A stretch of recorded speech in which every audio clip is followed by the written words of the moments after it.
पुरुष सैनिक सम्मेलन एवं नारी शक्ति का सम्मान फलोदी में रखा गया। यहाँ हमारे साथ विधायक पब्बाराम जी, इनसे बातचीत करेंगे। सर, क्या कुछ कहना चाहोगे? जिला बनने के बाद पहली बार इस तरह का प्रोग्राम होने जा रहे हैं। पूर्व सैनिकों ने जिस प्रकार से इस देश की सुरक्षा के लिए अपना जीवन का अमूल्य समय यौवन काल दिया है, मैं उनको प्रणाम करता हूं और उन्हीं के कारण आज यह देश सुरक्षित है। सैनिक जीवन भर सैनिक रहता है। एक बार सैनिक के संस्कार मिल गए, वह हमेशा राष्ट्र गौरव के लिए अपना सर्वोच्च बलिदान देने के लिए हमेशा तत्पर रहता है, चाहे वो बुजुर्ग हो गया। ऐसे समूह के बीच में आकर के मुझे बड़ा हर्ष की अनुभूति होती है। ये सैनिक कल्याण कार्यालय के लिए जो भूमि है वो भी 13 से 18 के बीच में हमारे द्वारा ही जो मेरे द्वारा ही जो हमने सिफारिश की राज्य सरकार को और अलॉट हुई, उसके बाद में 15 लाख की लागत से ये कार्यालय बना है। ये भी विधायक कोटे से ही दिया गया है। अब और 10 करोड़ की लागत से कार्यालय भवन बनने के लिए आपने स्कीम भेजी है। उसके लिए भी मैं मुख्यमंत्री महोदय से आग्रह करूंगा कि ये बजट भी जारी करे ताकि जिला बनने के बाद में भव्य सैनिक कल्याण कार्यालय बने। मैं स्वयं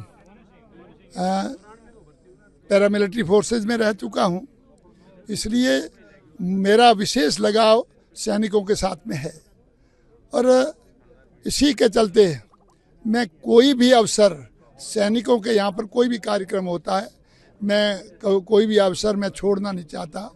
इसी संदर्भ में मैं आज इनके बीच में हाजिर हुआ हूँ। इनकी और मेरी सोच एक है, हमारे गुणसूत्र एक है, हमारे जीन से एक बन गया है। क्योंकि जब हम किशोर अवस्था में जाकर के भर्ती हुए हैं तो किस प्रकार से हमको ट्रेंड किया जाता है, उस हिसाब से हम लोग एक ही प्रकार की सोच, राष्ट्र के प्रति सर्वोच्च समर्पण के लिए तैयार रहते हैं। ऐसे दल के बीच में खड़ा होने का मुझे अवसर प्राप्त हुआ।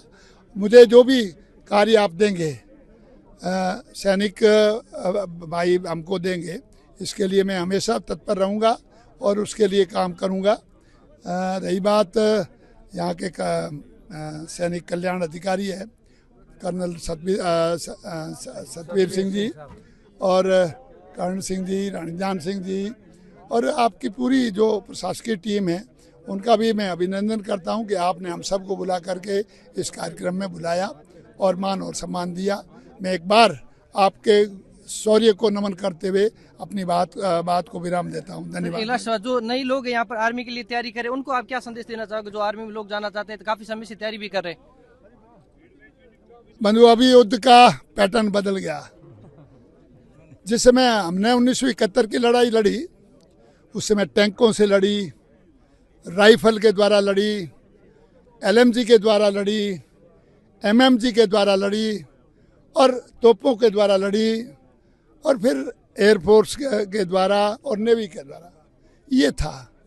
परंतु आजकल तो एयर डिफेंस सिस्टम बन गया है कि ऊपर से ड्रोन से हमले होते हैं और उन ड्रोन को पहले से ही कैसे मार गिराएं, मिसाइल आती है और मिसाइल को कैसे मार गिराएं, ये सारे जो जिस तरह की तैयारी इस देश की सेना कर रही है, हमारा राष्ट्र का जो नेतृत्व है, नरेंद्र मोदी जी के नेतृत्व में जो कर रहा है, अभूतपूर्व है। जो पिछले ऑपरेशन सिंदूर के अंदर आपने देखा था, स्वार्म ड्रोन आ रहे हैं, बड़ी संख्या में, सैकड़ों की संख्या में ड्रोन का हमला किया जा रहा है। उसमें चाइना का भी सह था, चलाने वाले वही थे, पाकिस्तानी तो नहीं चला सकते ना, उन्हीं के ड्रोन थे। तुर्की भी साथ में था, अमेरिका भी साथ में था। इसके बावजूद भी हमारा S-400 और जो हमारे देशी, जो हमारे DRDO ने तैयार किए एयर जो डिफेंस सिस्टम है, वो उसके द्वारा हमने एक भी आपके ड्रोन को अंदर नहीं आने दिया, एक भी मिसाइल को अंदर नहीं आने दिया। और अब यहाँ पर मैन टू मैन कॉम्बैट की आवश्यकता नहीं है। अब तो सारा एयर टू एयर ही कॉम्बैट होने वाला है, ये आप मान के चलो। और हमारी ब्रह्मोस मिसाइल ने जिस प्रकार का शौर्य दिखाया, उनके 11 एयरोड्रोम को समाप्त कर दिया जो अब तक ठीक नहीं हो पाए हैं, और 9 जो आतंकवादियों के ठिकाने थे उनको ध्वस्त किया। अभी तक पाकिस्तान ने 66 बार अमेरिका को रिक्वेस्ट भेजी, वो ऑन रिकॉर्ड पड़ी हुई है कि हमें बचा लो, हमें हिंदुस्तान मार देगा, हमारी सब कुछ समाप्त कर देगा। 22 मिनट में जो शौर्य और जोहर बताया हमारी सेना ने, उस सेना को नमन करता हूँ, प्रणाम करता हूँ।